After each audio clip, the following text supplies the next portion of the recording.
All right, welcome to another deep dive. This time, we're diving into opinions surrounding American support for Ukraine and Zelensky. So uh, get ready for some really strong opinions, but we're going to try to give you a balanced look at all this. Yeah, this is definitely one of those issues that can really get people going, right? It's pretty fascinating, actually, like just how much these global events can impact people, even when they seem so far away. Yeah, for sure. For instance, one of the opinions we came across basically said, if you side with Zelensky, you need to just get out of America and go to Ukraine right fucking now. You don't belong here. Wow. I mean, that's pretty intense, right? What do you make of that? Well, I think it's important to keep in mind that whenever you've got conflict, and obviously Ukraine is a prime example, emotions are going to be running pretty high, you know? Mm. And even though that particular statement's pretty extreme, it does kind of tap into a feeling that's been around in America for a long time. This back and forth about, like, should we stay out of things or should we get involved? Like, should the U.S. be in the middle of global conflicts or should we just focus on what's happening here at home? This debate has been going on forever, it seems like. Yeah, that makes sense. Okay, here's another opinion. And this one goes straight after Zelensky himself. This man has taken billions of your tax dollars and spent it on a lavish lifestyle instead of taking care of his country. So what are your thoughts on these accusations, especially considering, we're talking about information coming out during a war? Right. Yeah. I mean, you always have to be super careful about the information you're getting, especially during a war, right? Because there's going to be all this propaganda flying around and misinformation. And without some serious proof, you can't just take accusations like that at face value. But, what's interesting to me is the statement, even if it might not be completely accurate, it does reflect a very real worry that a lot of Americans have. And that is economic struggles. Like, if people are having a hard time making ends meet, it's natural for them to question why we're sending so much money to other countries. So we're seeing this tension, right? This clash between what we feel responsible for personally versus, what we feel like we should be doing as a nation. A lot of the opinions we're seeing seem to be saying, hey, America should come first. Like there's this quote, it is not our responsibility to fund every single country out there. And another one, we need to focus on our country. So how does this idea, this America first kind of thinking, fit into this bigger conversation about what America's role should be in the world? It's interesting, right?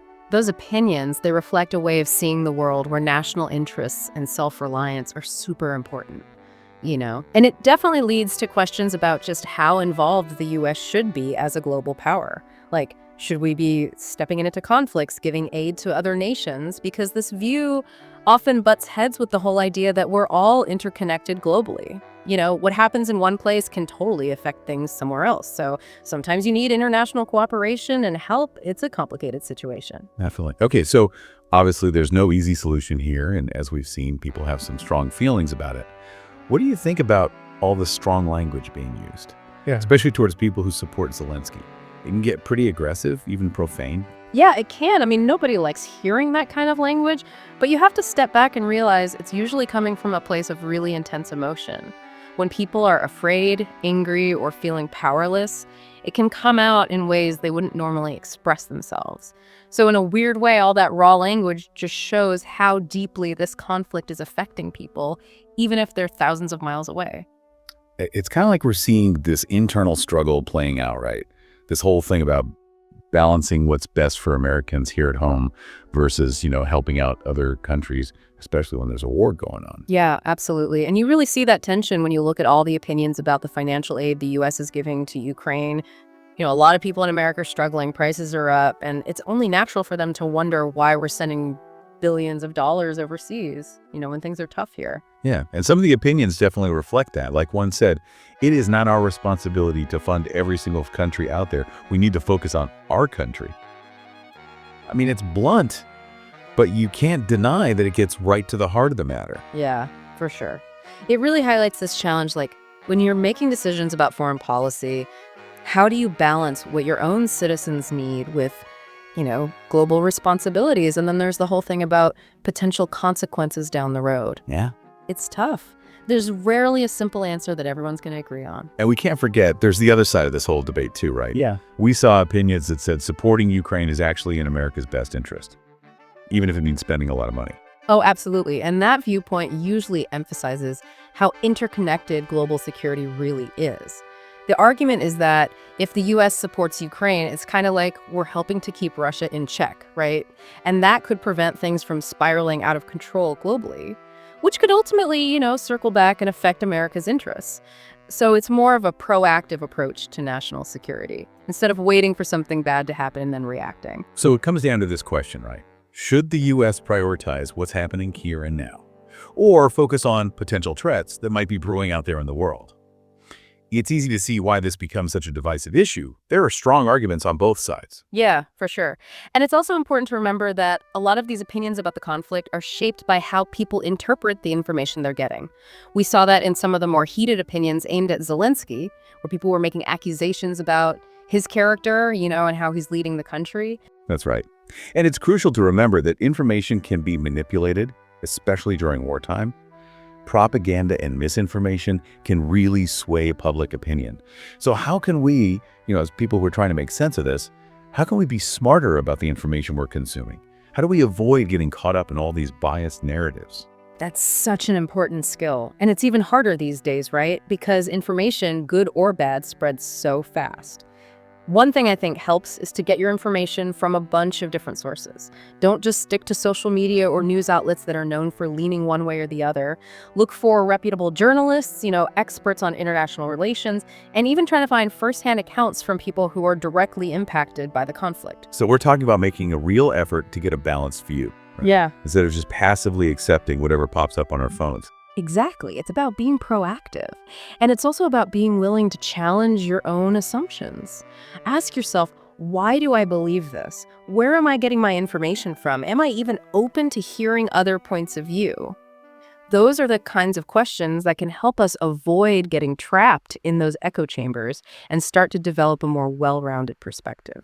It seems like a lot of the opinions we've been talking about today, whether they're pro-Ukraine or not, they all come from a place of strong belief. People really feel strongly about this conflict, and it comes through in everything from their words to their arguments to what they want to see happen. That passion's a double-edged sword, It can be a really good thing because it drives engagement and gets people talking. But it can also make things more polarized and get in the way of having productive conversations. I think the key is to channel that passion into something constructive, where we can actually learn from each other, challenge what we think we know, and hopefully get to a place where we understand this really complex situation a bit better. So we spent this whole deep dive looking at these really strong opinions about whether America should be supporting Ukraine and Zelensky. And it's clear that people have some pretty fundamental beliefs about what America's place should be in the world, right? Oh, yeah, no question. And, those beliefs, they're not just abstract ideas, right? They actually have a real impact.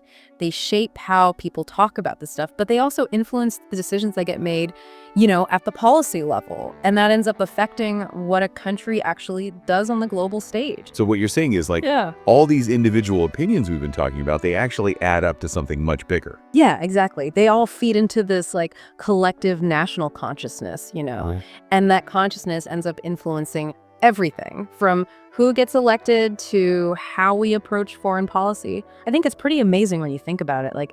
Even though these global issues can feel so huge, our individual voices and beliefs actually do matter. I don't know. It's kind of a lot to think about, right?